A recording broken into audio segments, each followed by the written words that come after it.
Bismillahirrahmanirrahim. Assalamu alaikum, dear students. I am your teacher Aksa Islam from Government Graduate College, Dubai Mahal Road, Bahawalpur. Mending Wall by Robert Frost is a dramatic narrative poem in 45 lines of blank verse. It was published in 1914 in Frost's second book of poems, North of Boston. The poem is set in rural New England where Frost lived at that time. The poem describes how the speaker and a neighbor meet to rebuild a stone wall between their properties, a ritual repeated every spring. This ritual raises some important questions over the course of the poem, as the speaker considers the purpose of borders between people and the value of human work. In previous lecture, I explained 27 lines of the poem, and now I will start with line number 28.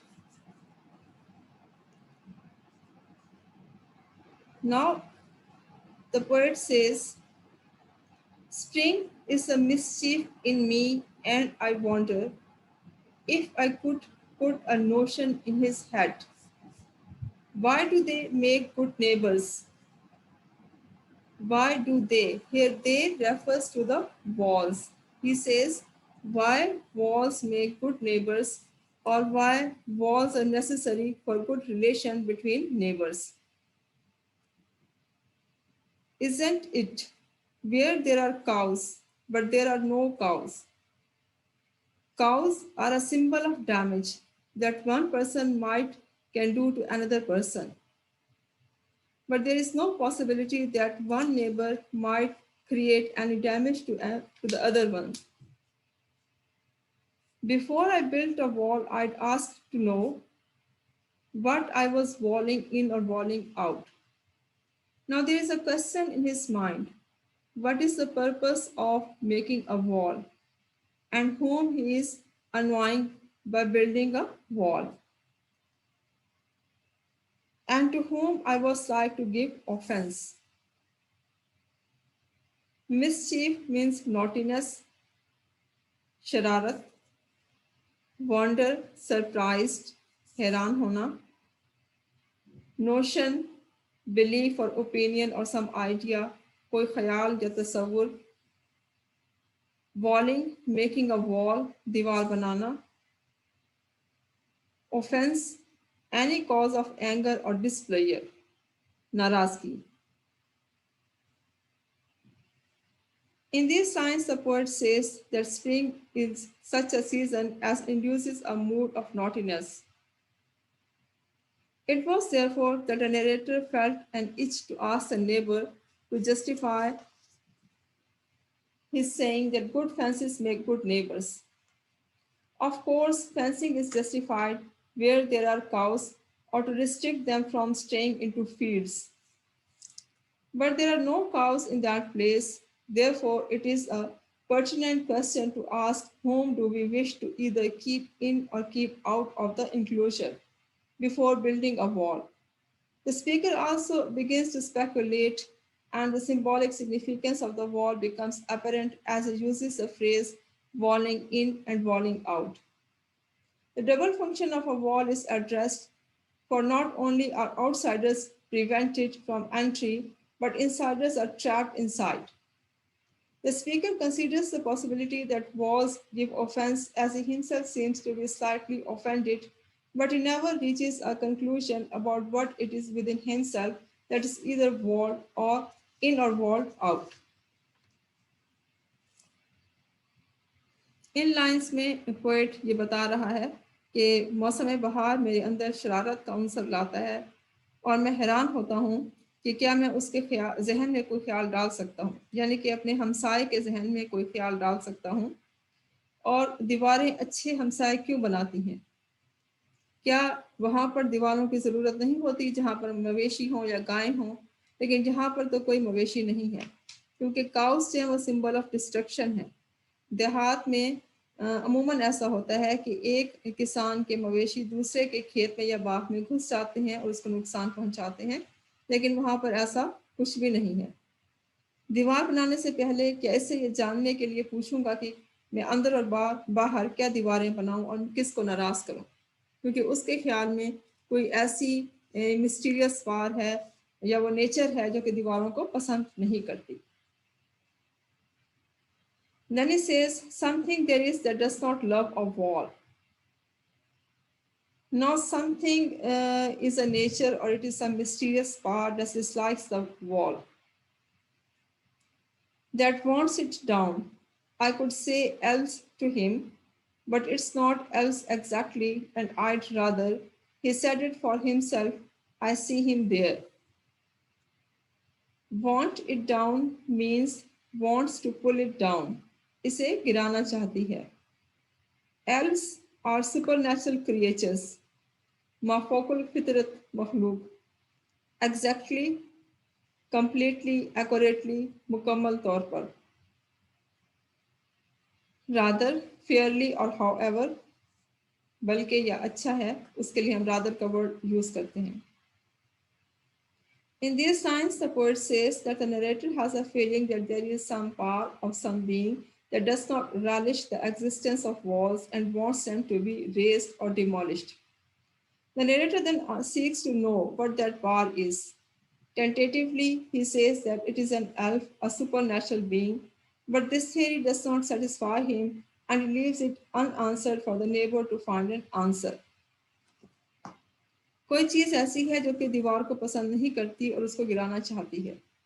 मैं कहता हूँ कि हो सकता है कि वो कोई सुपर नेचुरल क्रिएचर है, यानी कि एल्व्स हैं। बाज़ औक़ात एल्व्स जो हैं परियों को भी कहा जाता है या किसी माफ़ूक़ुल फ़ितरत चीज़ को कहा जाता है, लेकिन ये दुरुस्त तौर पर ऐसा नहीं है। मैंने ये बात बस ऐसे ही कह दी। मैं चाहता हूँ कि वो खुद ही इसका जवाब तलाश करे। Bringing a stone grasped firmly by the top, in each hand like an old stone savage armed, he moves in darkness, as it seems to me, not of woods only, and the shade of trees. Grasp means to catch or grip, पकड़ना. Firmly, tightly, मजबूती से. Savage, cruel and violent person, वहशी इंसान. Like an old stone savage aunt, an aunt savage of the stone age. पत्थर के दौर के मुसल्ला वैशी uncivilised इंसान की तरह. In these lines, his neighbor looks like a primitive man of stone age, clutching a stone by the top piece, each in his two hands. This man is surrounded by darkness. This darkness is not only of the forest in which he is moving and the trees, but of something else also. The poet leaves this something unexplained.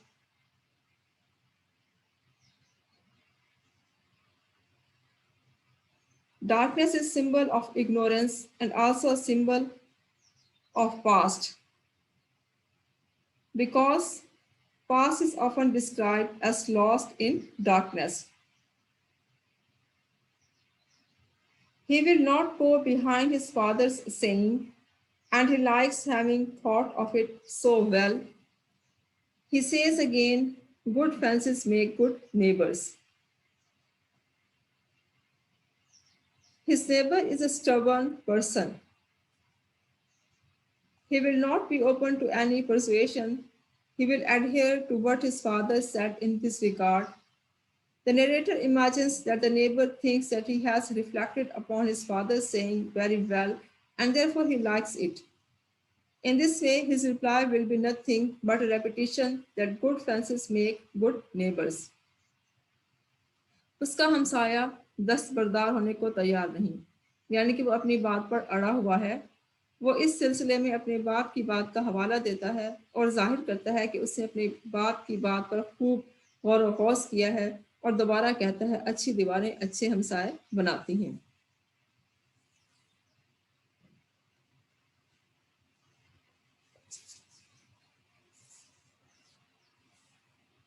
On the whole, now I will give you a summary of the poem.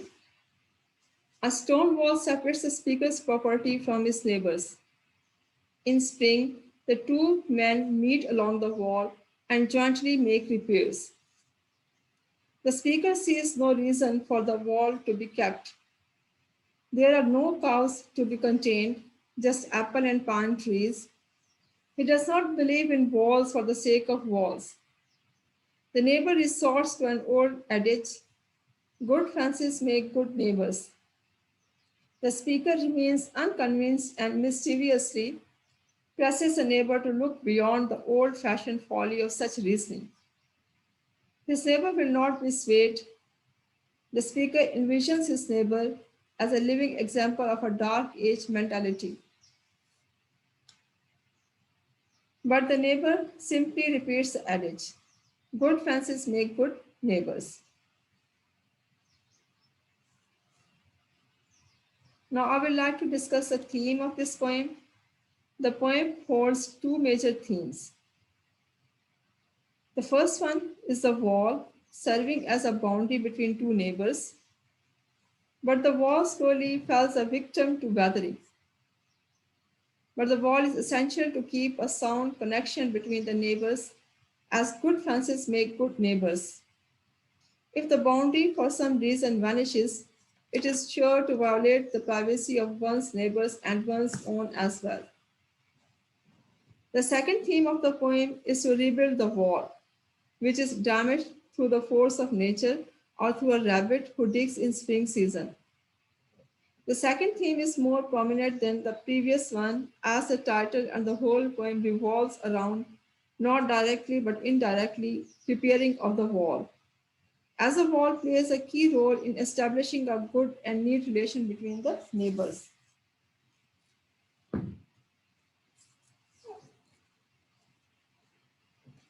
Mending Wall is a poem about borders.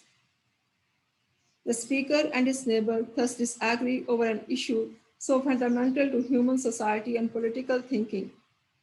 They debate whether conflicts between human beings are inevitable, or whether those conflicts are the result of misguided cynicism about the possibility of peace between people.